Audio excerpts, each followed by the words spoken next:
Assalamualaikum warahmatullahi wabarakatuh. Mari klik subscribe di channel ini dan aktifkan tanda loncengnya untuk mendapatkan update pemberitahuan di video berikutnya.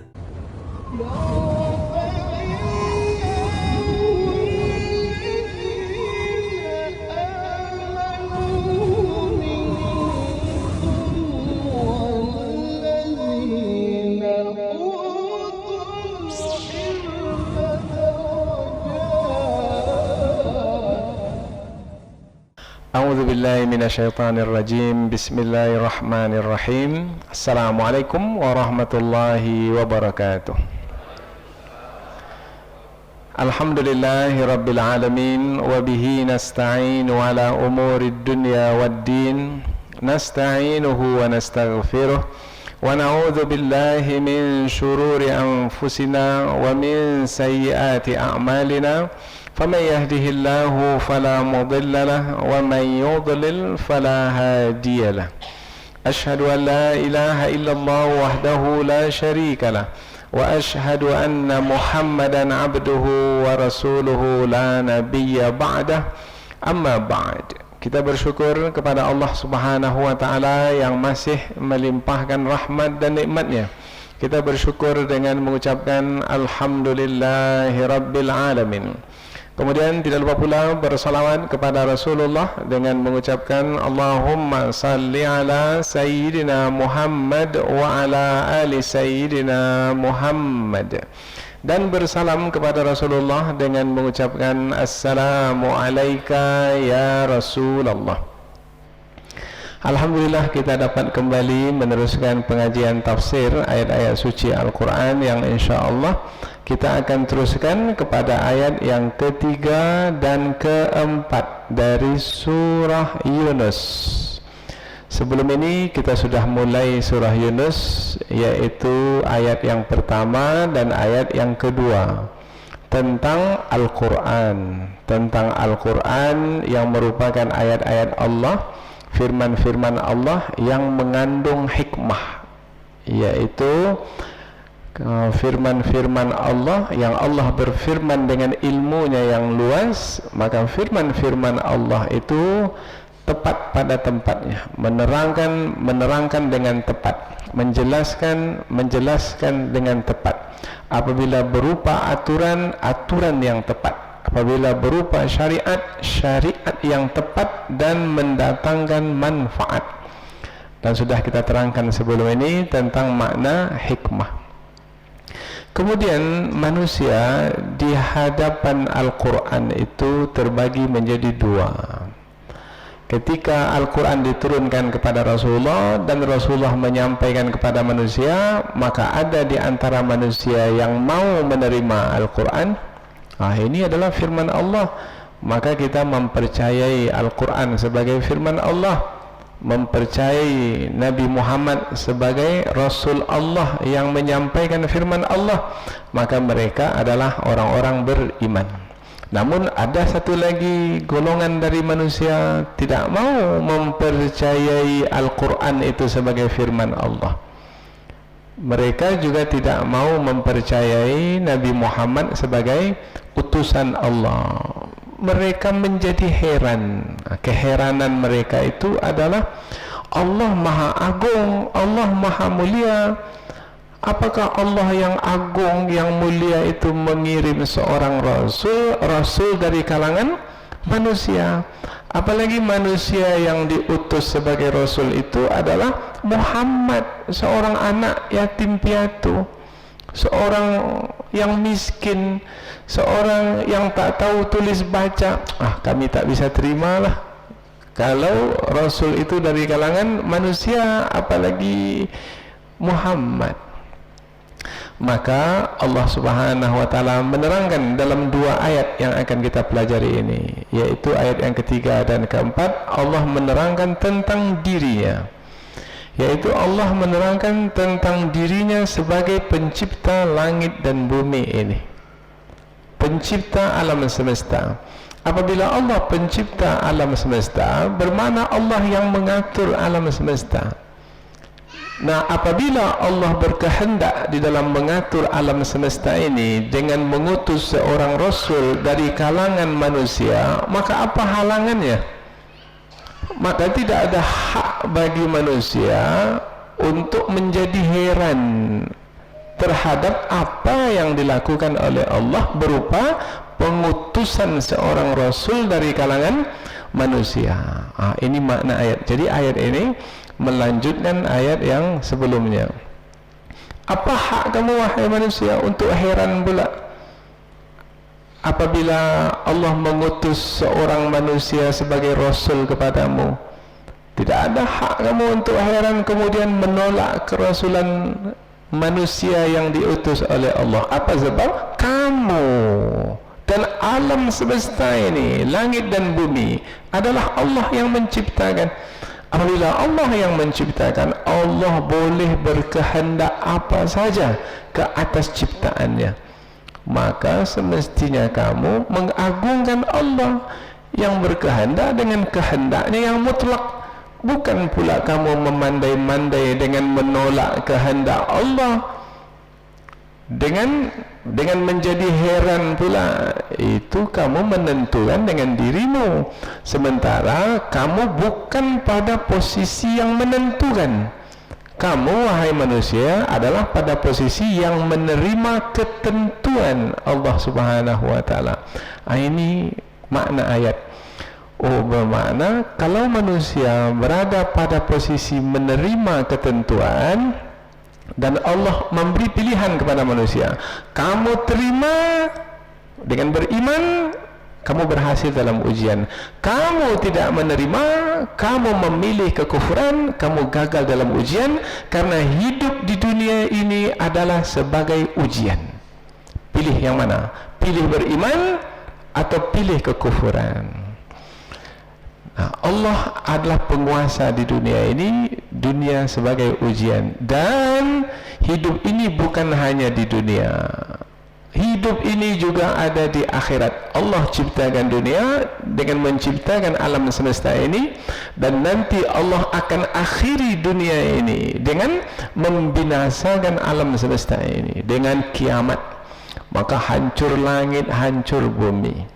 Tetapi setelah kehancuran langit dan bumi, Allah ciptakan lagi bumi yang baru, langit yang baru. Susah bagi Allah untuk menciptakan kembali alam semesta? Tidak. Dan manusia pula yang sudah pernah dihidupkan di dunia akan dihidupkan kembali, dibangkitkan. Untuk apa? Untuk menerima balasan. Nah, Allah penguasa di dunia, Allah juga penguasa di hari akhirat, penguasa hari pembalasan. Nah, Allah Subhanahu wa taala akan membalas siapa dahulu di dunia menerima kebenaran, beriman, akan diberi balasan kebaikan. Siapa dahulu ketika di dunia menolak kebenaran, enggan untuk beriman, memilih kekufuran, maka akan menerima siksaan. Allah sebutkan di dalam ayat ini siksaan yang akan diterima oleh orang yang menolak kebenaran ketika di dunia. Siksaan yang akan mereka terima di hari akhirat nanti adalah mereka akan diberi minuman, yaitu air yang panas mendidih. Bagaimana nasib kalau meminum air yang panas mendidih? Maka nanti akan memotong-motong usus yang ada di dalam perut. Jadi siksaan dari dalam tubuh sendiri. Kemudian yang dari luar, kulit ini, daging ini, karena mereka di dalam api neraka pula membakar dari luar, maka hangus pula kulit mereka. Api akan membakar kulit mereka dan rasanya pedih sekali. Azabun alim disebutkan di dalam ayat ini. Maka azab itu datang dari dalam tubuh mereka karena air yang diminum air yang panas mendidih. Kemudian azab itu juga datang dari luar tubuh mereka, yaitu mulai membakar dari kulit yang paling luar. Itulah balasan yang Allah akan berikan kepada orang yang memilih kekufuran ketika di dunia. Maka hidup di dunia ini adalah pilihan. Karena hidup di dunia ini adalah pilihan, maka ia sebagai ujian. Faman syaa'a falyu'min wa man syaa'a falyakfur.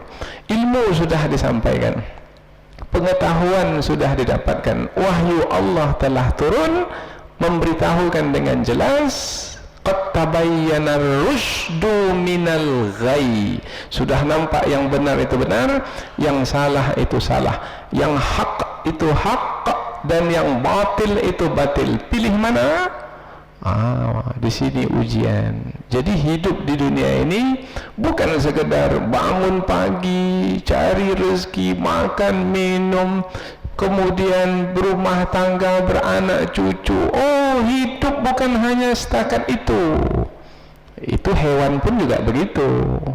Hidup ini adalah ujian bagi manusia, karena nanti di hari akhirat ada pembalasan. Di sini pentingnya ilmu agama, karena kita tidak hanya melihat dunia yang sementara, kita juga memperhatikan akhirat yang kekal dan abadi. Dan orang yang pintar tidak akan menggadaikan akhirat yang abadi hanya karena dunia yang sementara. Ini sebagai muqaddimah dari dua ayat yang akan kita pelajari. Selanjutnya kita pindah ke tafsir ayat. Namun terlebih dahulu kita akan membaca ayat dan selanjutnya menterjemahkannya. Tujuannya supaya lebih dekat lagi dengan ayat. Kemudian setelah itu barulah kita akan menjelaskan dengan lebih panjang supaya kita lebih dekat dengan ayat yang kita pelajari ini. Allah Subhanahu wa taala berfirman, a'udzubillahi minasyaitonir rajim. Inna rabbakumullahu alladzi khalaqas samawati wal arda fi 6 ayyam thumma istawa 'alal 'arsy yudabbirul amr ma min syafi'in illa min ba'di idhnih dzalikumullahu rabbukum fa'buduh afala tadhakkarun ilaihi marji'ukum jami'a wa'dallahi haqqan innahu yabda'ul khalqa thumma yu'iduh liyajziyal ladzina amanu wa 'amilus salihati bil qist walladzina kafaru lahum syarabun min hamim wa adzabun alim bima kanu yakfurun. Allah berfirman, inna rabbakum, inna sesungguhnya, rabbakum rabbmu, Tuhanmu, Allah, Allah alladzi khalaqas samawati wal ard, yang telah menciptakan langit dan bumi. Berkaitan dengan alam semesta, penciptaan alam semesta. Fi 6 ayyam, dalam 6 hari. Thumma, kemudian, istawa, bersemayam, ala, di atas, al-arsh, arash. Kemudian Allah bersemayam di atas arash. Yudabbiru, mengatur, al-amra, segala urusan. Ma min syafi', tidak ada seorang pemberi syafaat illa, kecuali, min ba'di idhnih, setelah mendapatkan izin daripadanya, daripada Allah. Apabila Allah izinkan pemberi syafaat, bisa memberi syafaat. Tapi apabila Allah tidak izinkan, tak bisa. Dzalikum, yang sedemikian itu, Allah, Allah, Rabbukum, Rabbmu, Tuhan kamu, fa'buduhu, maka beribadahlah kepadanya. Afala tatadzakkarun, maka apakah kamu tidak mengambil pelajaran, atau tidakkah kamu mengambil pelajaran, atau tidakkah kamu menjadikannya sebagai peringatan? Kita ulang dari pangkal ayat. Sesungguhnya Tuhan kamu adalah Allah yang menciptakan langit dan bumi dalam 6 hari. Kemudian Allah bersemayam di atas arasy, mengurus segala urusan, dan tidak ada satupun yang memberi syafaat kecuali setelah mendapatkan izin daripadanya. Itulah dia Allah Tuhanmu, maka beribadahlah kepadanya. Maka apakah kamu tidak mengambil pelajaran? Baik, berikutnya lagi. Ilaihi marji'ukum jami'a. Ilaihi, kepadanya kepada Allah. Marji'ukum, tempat kembali kamu. Jami'an, semuanya, tanpa terkecuali. Semua manusia akan kembali kepada Allah. Inna lillahi wa inna ilaihi raji'un. Marji'ukum, tempat kembali kamu. Jami'an, semuanya. Ini menerangkan tentang akhirat.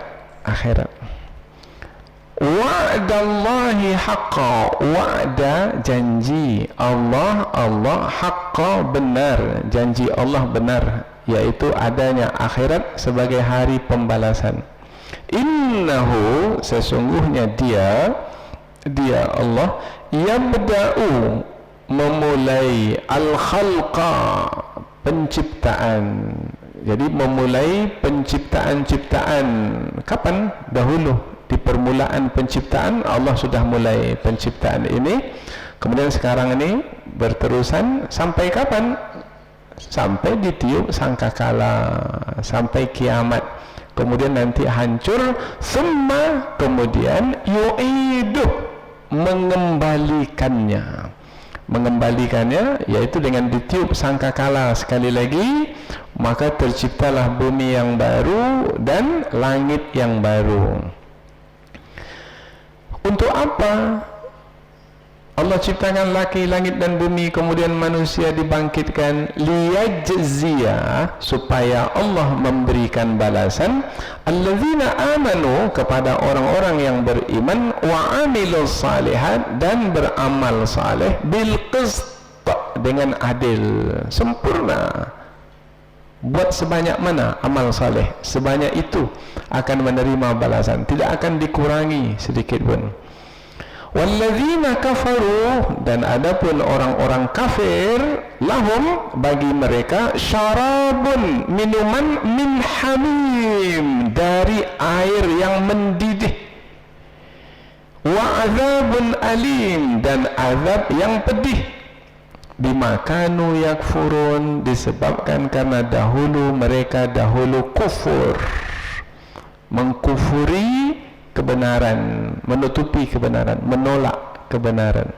Kita ulang dari pangkal ayat. Kepadanya lah, yaitu kepada Allah lah tempat kembali kamu semuanya. Janji Allah yang benar, sesungguhnya Allah menciptakan alam semesta ini pada permulaan dahulu, kemudian mengembalikannya setelah kiamat nanti, supaya Allah membalas orang-orang yang beriman dan beramal saleh dengan adil, dan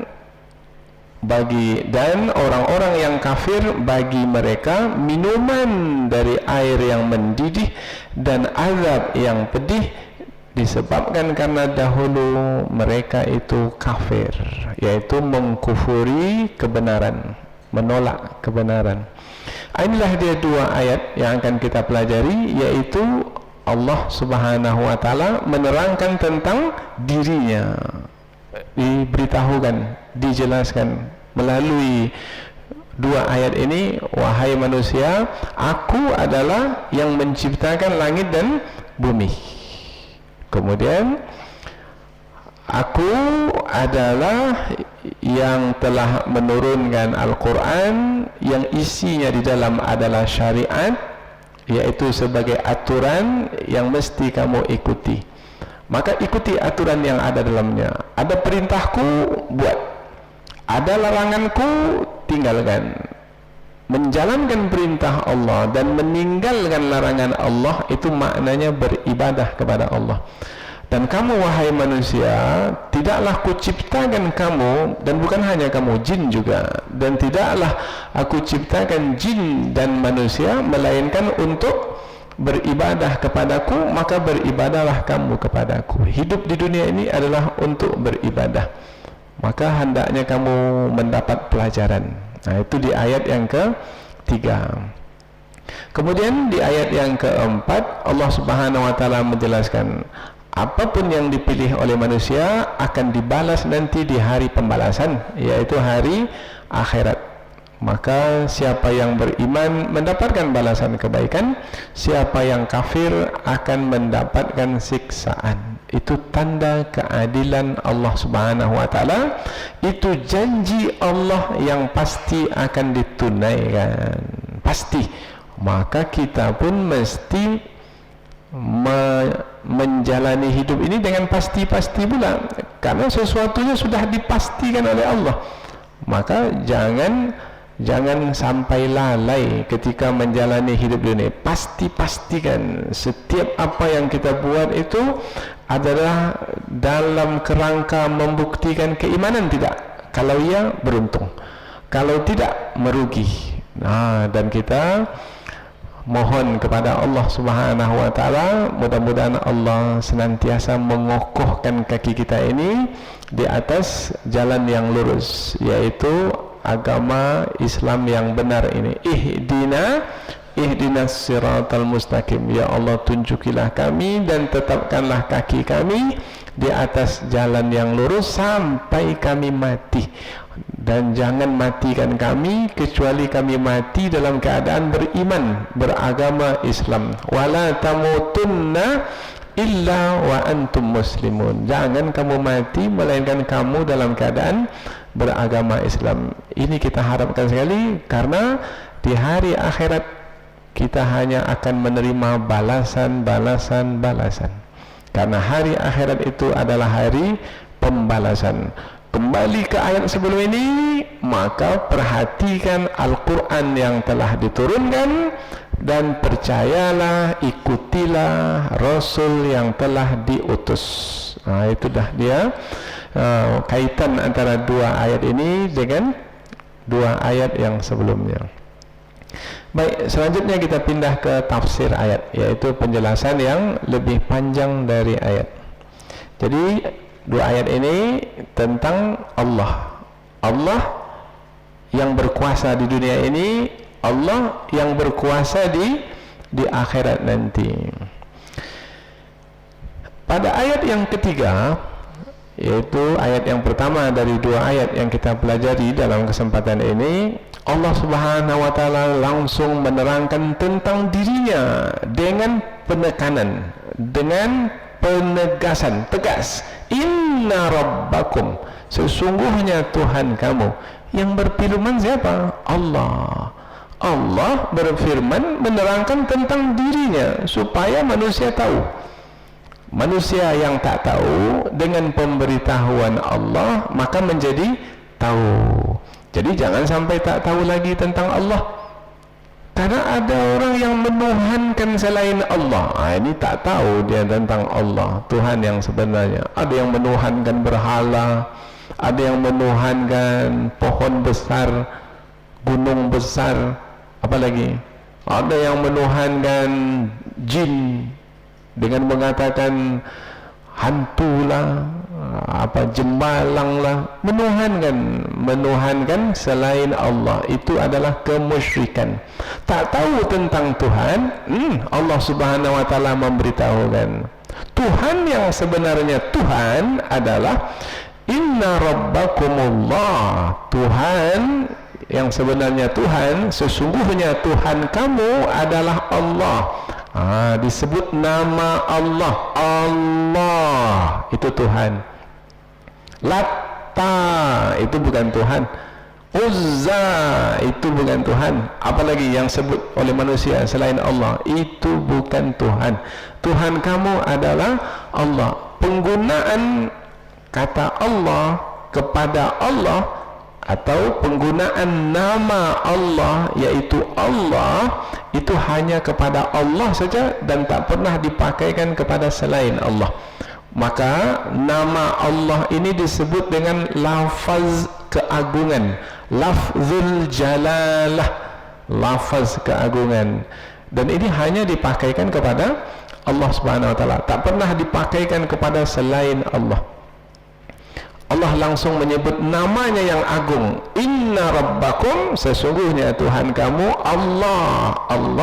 Kemudian Allah menerangkan tentang dirinya, yaitu allazi khalaqas samawati wal ard, yang menciptakan langit dan bumi. As-samawat bentuk jamak, menciptakan langit. Langit itu bukan satu, langit itu jamak, banyak. Berapa langit? 7 langit. Jadi langit itu ada 7 lapis. Yang kita lihat ini lapisan pertama ini baru.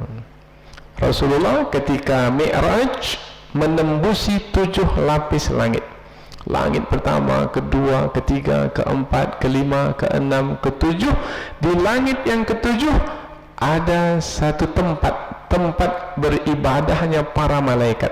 Namanya Al-Baitul Ma'mur. Al-Baitul Ma'mur itu fis sama'is sabi'ah, yaitu di langit yang ketujuh. Nah, di sana para malaikat beribadah setiap hari. Setiap hari berapa malaikat yang beribadah di sana? 70.000 malaikat setiap hari di sana beribadah. Dan apabila sudah beribadah satu hari, mereka pergi dan mereka tidak datang lagi, dan yang datang 70.000 yang lain lagi. Begitu berganti setiap hari. Sudah berapa hari sejak alam ini terkembang? Oh, udah banyak harinya. Akali 70.000. Berapa banyaknya malaikat yang Allah ciptakan, yang mereka itu hanya untuk beribadah kepada Allah saja. Jadi kalau manusia tak beribadah kepada Allah, tak ada yang kurang di sisi Allah. Tak ada nilainya ibadah manusia ini. Karena sebenarnya apabila manusia beribadah pun bukan menambah sesuatu kepada Allah, dan bukan pula mengurangi sesuatu dari Allah. Tidak, ibadah manusia itu kembali kepada manusia itu sendiri. Karena Allah ghaniyun 'anil alamin, tak perlukan apa-apa dari makhluknya. Jadi kita beribadah itu untuk diri kita sendiri. Maka orang yang tidak beribadah sama dengan tidak menyayangi dirinya sendiri. Dia tak solat, tak puasa, tidak mengeluarkan zakat, tak mau beribadah, tak mau pergi haji, padahal dah cukup. Ini orang ini tidak menyayangi dirinya sendiri. Jadi Allah Subhanahu wa taala menerangkan tentang dirinya, tentang yang menciptakan langit dan bumi, langit yang 7 lapis dan bumi. Di sini tak pula disebut bumi 7 lapis, padahal bumi itu juga 7 lapis. Loh, mengapa tidak disebut di sini dalam bentuk jamak? Karena antara lapisan bumi dengan lapisan yang satu lagi itu bertautan, tidak ada jarak. Sementara langit dengan langit yang satu lagi itu berjarak. Nah, untuk berjarak disebut dalam bentuk jamak. Untuk tidak berjarak bumi, maka disebut dalam bentuk satu. Allah tak sebut al-aradi, tidak, tapi al-ard. Allah menciptakan langit yang 7 lapis dan juga bumi. Kalau disebut menciptakan, berarti dari tidak ada menjadi ada. Itu maknanya penciptaan. Mungkinkah manusia juga mencipta? Tidak. Karena manusia tidak mungkin membuat sesuatu yang ada itu dari tidak ada. Dahulunya tidak ada, kemudian ada. Tak bisa. Manusia membuat bangunan ini. Nah, bangunan ini dari yang ada juga, disusun, dirangkai, kemudian ditata sedemikian rupa jadi bangunan. Dari ada, kemudian ada juga. Maka penciptaan itu adalah kuasa Allah Subhanahu wa taala. Selain Allah tidak berkuasa menciptakan apa-apa, karena manusia, jin dan selain Allah tidak mampu membuat dari tidak ada menjadi ada. Kita ini siapa yang menciptakan? Allah. Dari tidak ada. Sekarang nih siapa yang paling tua umurnya? 80 tahun, 90 tahun, 200 tahun yang lalu ada? Tidak ada. Ayah ibu pun tak ada. Sekarang ada? Ada. Dari tidak ada menjadi ada. Nah, kalau dari tidak ada menjadi ada, dan yang mengadakan adalah Allah, Allah juga mampu membuat yang sudah ada sekarang menjadi tidak ada. Allah berkuasa. Maka jangan sombong betul, selalu menepuk dada. Kalau tidaklah karena saya ini, karena keberadaan saya ini, tak jadi semua ini. Oh, kamu itu ada karena ada yang mengadakan. Kalau Allah tiadakan kamu sekali, habislah kamu, tak ada nilai lagi. Qulillahumma malikal mulki tu'til mulka man tasha wa tanzi'ul mulka mimman tasha wa tu'izzu man tasha wa tudhillu man tasha biyadikal khair innaka ala kulli syai'in qadir. Ini zikir setelah salat. Ya Allah, Engkau lah penguasa segala kekuasaan yang adanya. Engkau berikan kekuasaan kepada siapa yang Engkau kehendaki. Engkau cabut kekuasaan dari siapa yang Engkau kehendaki.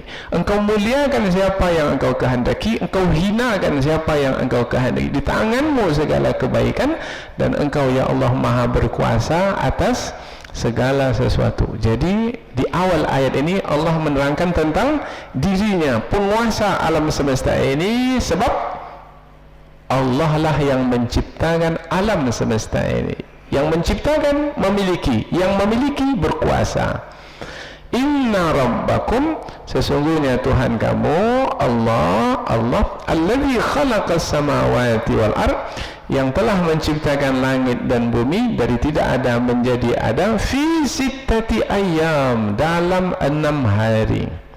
Ulama tafsir membahaskan apa maksud 6 hari ini. Apakah 6 hari seperti hari kita sekarang, atau hari yang mana yang dimaksudkan? Maka untuk selamatnya, maka ulama tafsir memberikan penjelasan dalam 6 waktu, yang waktunya itu hanya Allah yang mengetahuinya. Ini kan dalam penciptaan alam semesta. Kalau dalam penciptaan alam semesta, belum lagi pada waktu itu ada terbit dan terbenam matahari. Karena yang kita fahami hari sekarang ini adalah ukurannya dengan terbit dan terbenam. Terbit matahari, terbenam, kemudian terbit terbenam.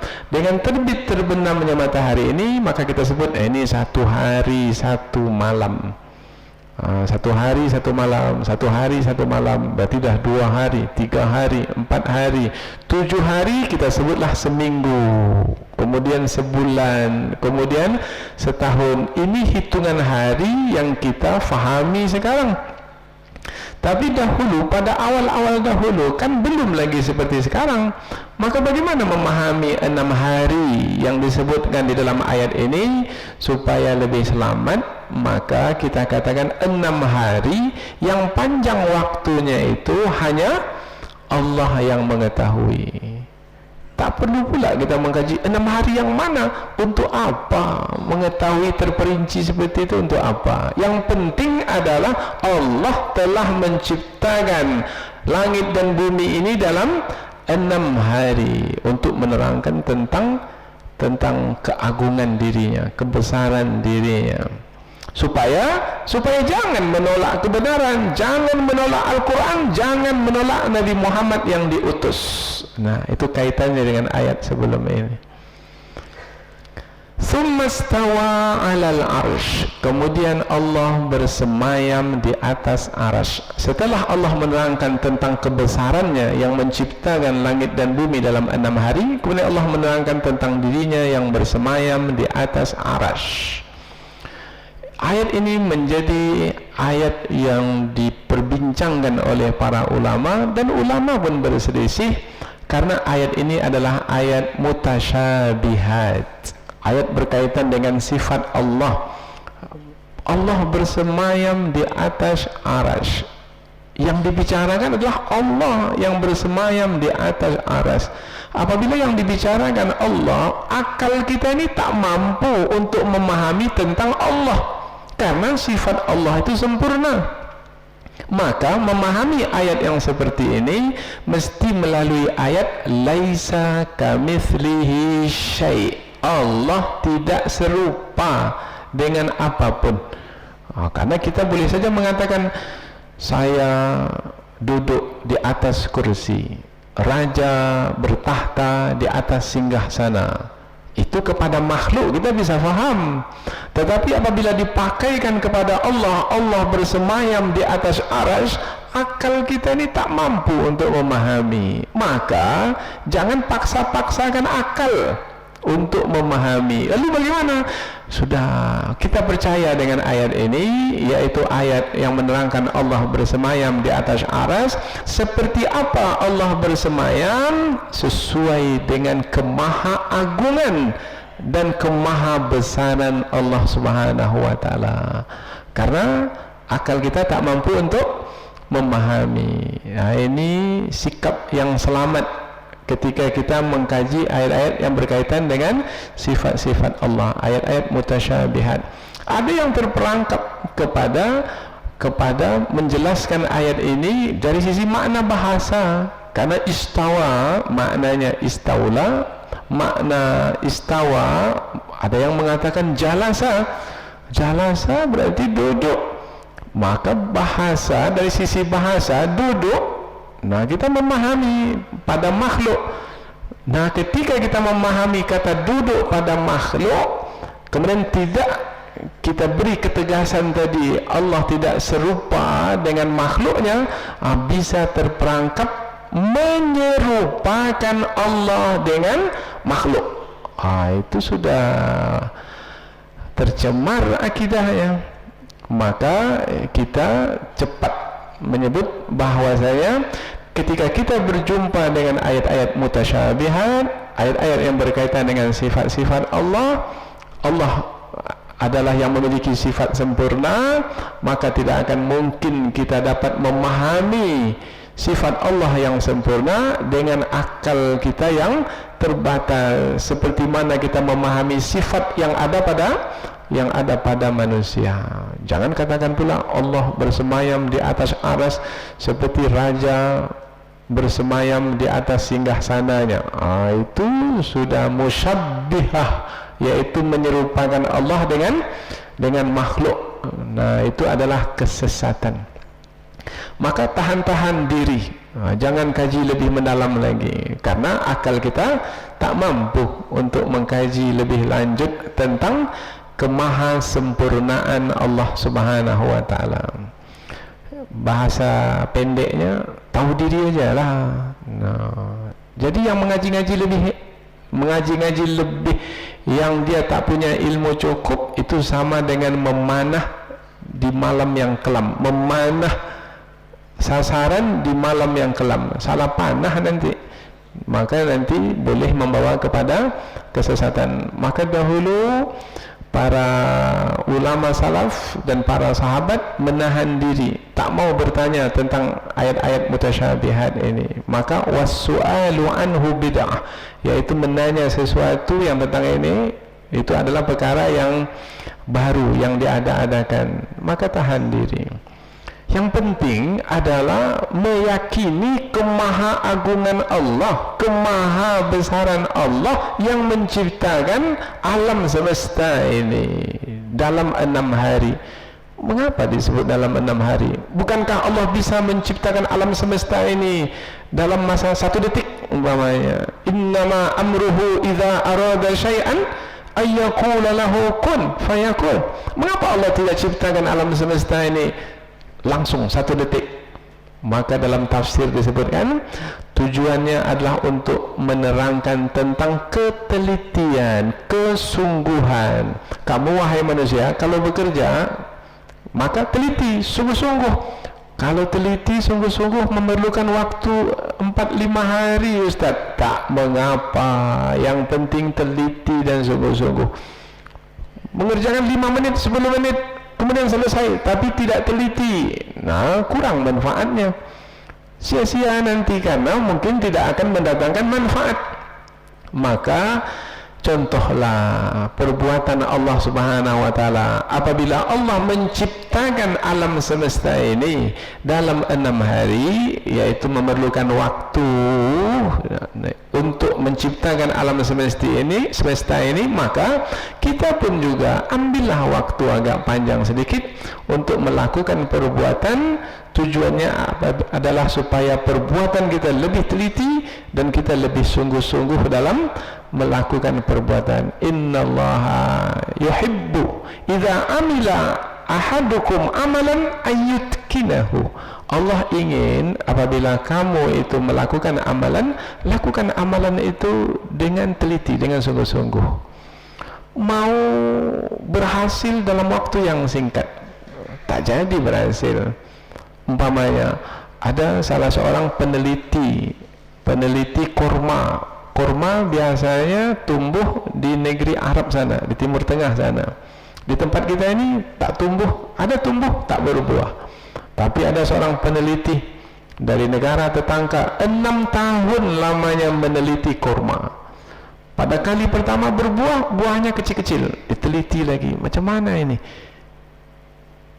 Karena pohon korma ini pohon yang diberkahi, tanah bagus, hujan ada.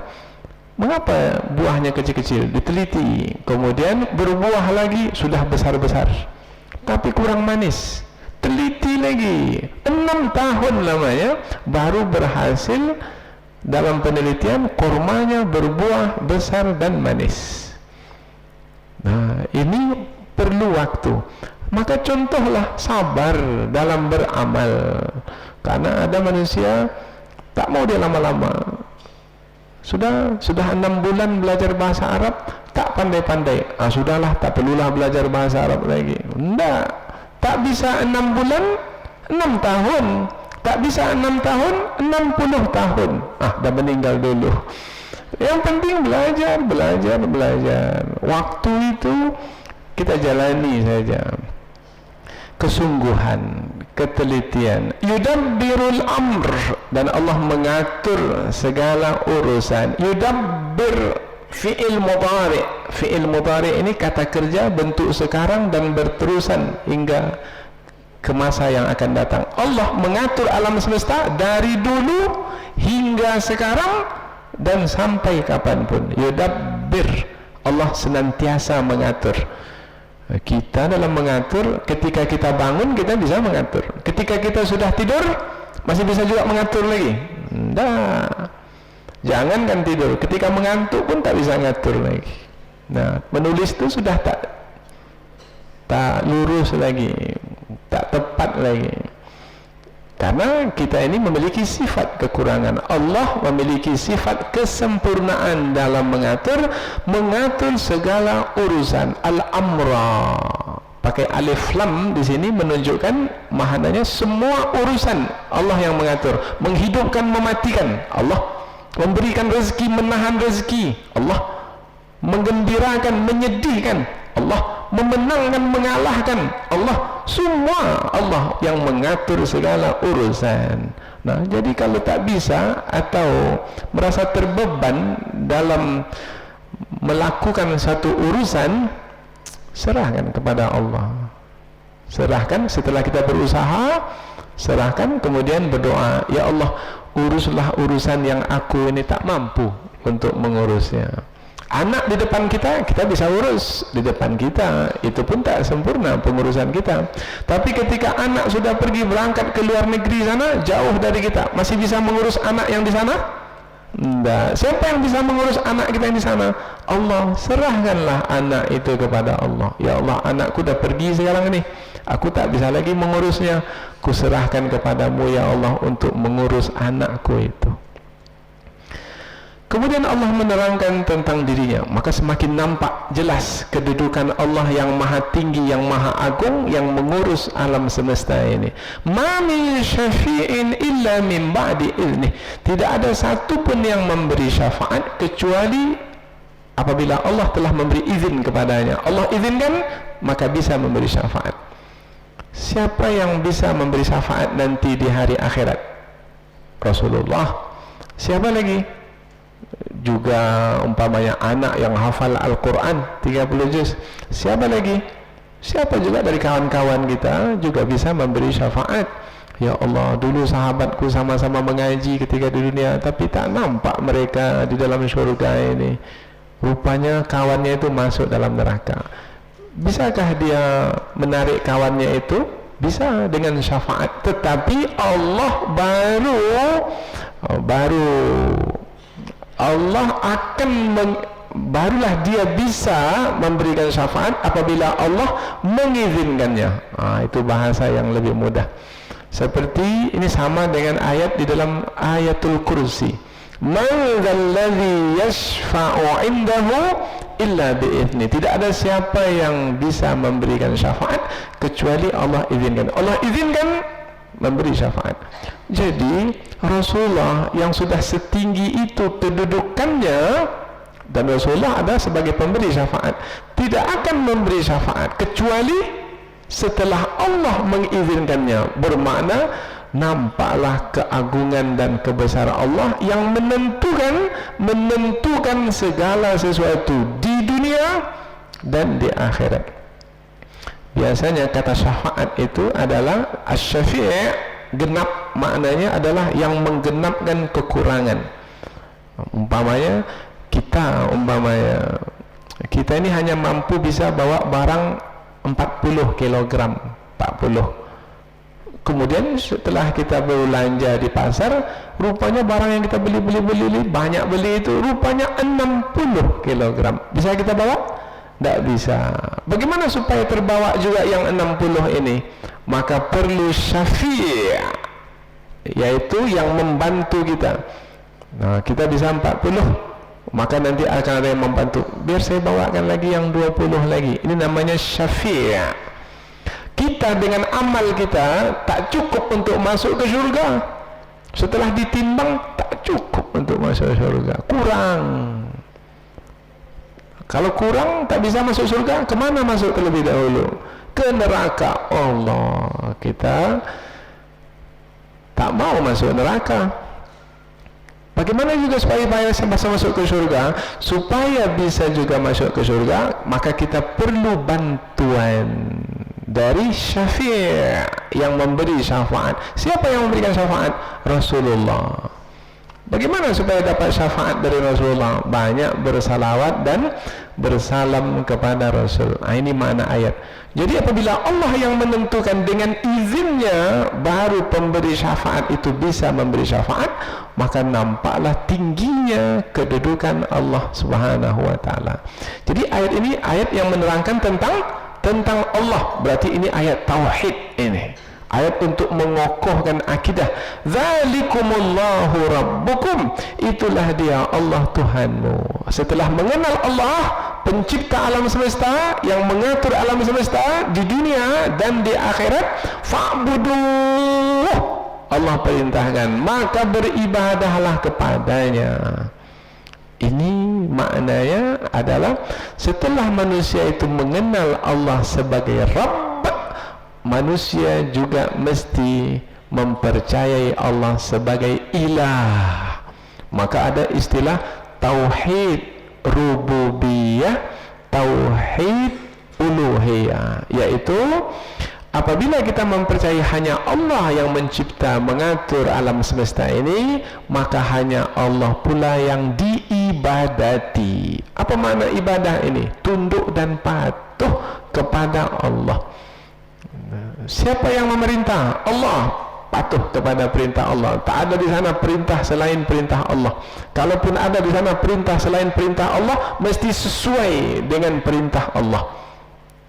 Maka perintah yang mesti diikuti hanyalah perintah Allah. Larangan yang mesti ditinggalkan hanyalah larangan Allah. Mengikuti perintah dan meninggalkan larangan, itu namanya ibadah. Salat perintah Allah, ya ibadah salat. Puasa perintah Allah, ya perintah Allah, puasa adalah ibadat. Zakat perintah Allah, ya perintah Allah, zakat ibadah, haji ibadah, menuntut ilmu ibadah, berbakti pada orang tua ibadah, berlaku jujur dalam berdagang ibadah. Jadi ibadah ini meliputi seluruh perbuatan kita, karena kita memastikan seluruh perbuatan kita itu adalah sebagai menjalankan perintah Allah, dan untuk itu kita hidup. Sudah dapat pengetahuan? Sudah. Afala tatadzakkarun, maka tidakkah kamu mengambil pelajaran dari pengetahuan yang telah didapatkan ini? Nah, kata tatadzakkarun ini, tidakkah kamu mengingati ini? Kamu dah tahu sekarang. Ingat tak ini? Atau kamu lupakan? Keterlaluanlah kalau kamu melupakan. Jadi ayat ini menjelaskan tentang pengetahuan berkaitan dengan Allah, dan hendaknya senantiasa mengingat tentang Allah yang maha agung, maha besar, maha tinggi, yang menciptakan dan yang menguasai alam semesta ini. Setelah selesai menerangkan tentang dirinya, Allah Subhanahu wa taala melanjutkan, yang mana apabila disebutkan tadi bahwasanya setelah manusia diperkenalkan tentang Allah Tuhan mereka, kemudian mereka diperintahkan untuk beribadah, maka manusia di antara dua pilihan, yaitu tunduk dan patuh kepada Allah, tidak. Beribadah kepada Allah, tidak. Nah, yang mengetahui kebenaran kemudian mengikuti kebenaran dengan tunduk dan patuh kepada apa yang ditetapkan dalam kebenaran itu, Al-Quran yang diturunkan, Rasul yang menyampaikan, maka manusia akan mempertanggungjawabkan apa yang ia pilih ketika di dunia. Apabila beriman, balasan kebaikan akan diterima. Apabila menolak kebenaran, memilih kekufuran, apabila kafir, maka akan menerima siksaan, pembalasan di hari pembalasan. Dan yang menguasai hari pembalasan itu adalah Allah, Maliki Yaumiddin, penguasa pada hari pembalasan. Semua manusia tanpa terkecuali akan dikembalikan kepada Allah untuk menerima balasan. Ilaihi, kepadanya, marji'ukum jami'a, tempat kamu kembali semuanya. Ada yang dikecualikan? Tidak. Semua kembali kepada Allah. Maka apabila ada orang yang mati, selalu kita menyebut inna lillahi, ini dah kembali dia ini kepada Allah. Inna lillahi wa inna ilaihi raji'un. Habis sudah waktu dalam menjalani ujian. Setelah itu menerima balasan saja. Maka sekarang inilah waktunya ini untuk memastikan kita berhasil dalam ujian. Pilih yang diperintahkan Allah. Ini ada waktu malam hari. Apa perintah Allah? Nah, belajar. Kita pilih, saya ke masjid lah. Ada juga di waktu yang malam ini, di tempat yang lain. Tetapi di tempat itu perbuatan maksiat yang dikerjakan oleh manusia. Ada tempat yang lain, tempat berbuat maksiat? Ada. Ada waktu malam yang tersedia. Pergi kemana? Ke tempat ketaatan atau ke tempat kemaksiatan? Ini ujian dalam hidup. Dan yang mana yang dipilih, pertanggungjawabkan di hadapan Allah, karena semua akan dikembalikan kepada Allah. Ilallahi marji'ukum jami'an wa'dallahi haqqa. Ini janji Allah. Pembalasan itu adalah janji Allah, yaitu untuk menegakkan keadilan. Berbuat baik dibalas baik, berbuat buruk dibalas dengan siksaan. Pilih mana? Terserah. Kita sendiri yang memilih. Tepuk dada, tanya iman kita itu. Saya akan pastikan, dengan iman yang ada itu, saya akan pilih ketaatan. Beruntunglah, berhasillah dalam ujian. Dan Allah akan tepati janjinya, yaitu di hari akhirat akan diberlakukan pembalasan. Karena dialah Allah yang menciptakan alam semesta ini, kemudian menghancurkannya dan akan menciptakannya kembali. Inna innahu yabda'ul khalqa thumma yu'iduh. Sesungguhnya Allah lah yang menciptakan ciptaan ini di kali permulaan dahulu, yang 6 hari tadi, di awal-awal penciptaan alam semesta yang ribuan tahun yang lalu. Kemudian nanti sampai masanya akan berlaku kiamat, langit hancur, runtuh, kemudian bumi ini pecah, gunung-gunung akan tercabut berterbangan, manusia pun juga keluar dari perut bumi. Idza zulzilatil ardu zilzalaha wa akhrajatil ardu athqalaha wa qala al insanu ma laha. Ini hari kiamat. Nah, apabila sudah Allah hancurkan alam semesta ini, summa yu'iduh, kemudian Allah ciptakan kembali bumi-bumi yang baru, langit-langit yang baru, manusia Allah bangkitkan. Untuk apa? Liyajziyalladzina amanu wa amilus salihati bil qist, supaya Allah memberikan balasan kepada orang-orang yang beriman dan beramal saleh. Ini kelompok pertama dari manusia, beriman yang menerima kebenaran dan menjalankan kebenaran dalam kehidupan. Di antara kebenaran itu adalah mentauhidkan Allah, beribadah kepada Allah. Kemudian ada Al-Quran yang diturunkan, beriman kepada Al-Quran, percayai Al-Quan, jalankan kandungan Al-Quran itu di dalam kehidupan. Ada Rasul yang diutus, ikuti Rasul yang diutus itu, contohi, teladani Rasul yang diutus itu. Sempurna melakukan perbuatan, sebanyak mana perbuatan dilakukan, sebanyak itu balasan akan didapatkan. Bil qist, dengan keadilan. Allah adil. 10 buat dapat 10, banyak buat dapat banyak, sedikit buat dapat sedikit pula, tak buat tak dapat, karena hari akhirat hari pembalasan. Disinilah kita perlu berlomba untuk melakukan perbuatan-perbuatan yang baik sebanyak mungkin supaya nanti tidak menyesal. Bagaimana dengan orang-orang kafir?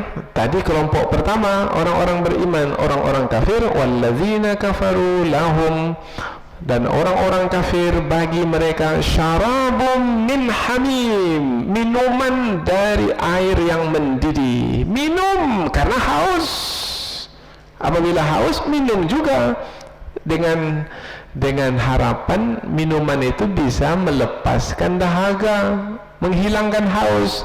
Tapi rupanya minuman itu bukan untuk menghilangkan haus, untuk menyiksa mereka, untuk mengazab mereka, membuat mereka menjadi menderita. Karena minuman yang panas itu memotong-motong usus yang ada dalam perut mereka. Allahu Akbar. Itu dari dalam, yaitu dari dalam tubuh mereka. Dari luar, wa azabun alim, dan azab yang pedih. Ulama tafsir menyebutkan azab yang pedih, azab yang memedihkan. Nah, kalau disebut kata pedih, itu kaitannya dengan kulit. Maka azab itu adalah berupa api dari luar tubuh membakar kulit. Setiap kali kulit itu hangus, Allah akan ganti dengan kulit yang lain supaya tetap merasakan pedih seperti itu selama-lamanya. Sampai kapan? Selama-lamanya, bukan pada batas tertentu.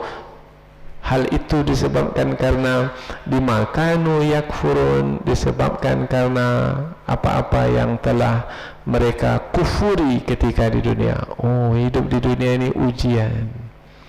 Di sini perlunya pengajian supaya kita menjadi ingat, jangan sampai lupa, jangan sampai lalai. Di sini perlunya kita menentukan masa depan kita di hari akhirat sekarang ini, sebelum kematian tiba. Kalau dah mati, sudah selesai, sudah. Istilah orang sekarang, games over. Nah, kalau dah selesai, habis sudah. Akan kembali lagi ke dunia? Tidak. Menyesal kemudian tidak ada gunanya. Mudah-mudahan apa yang kita pelajari ini ada manfaatnya. Subhanakallahumma wa bihamdika asyhadu an la ilaha illa anta wa astaghfiruka wa atubu ilaik. Wassalamualaikum warahmatullahi wabarakatuh.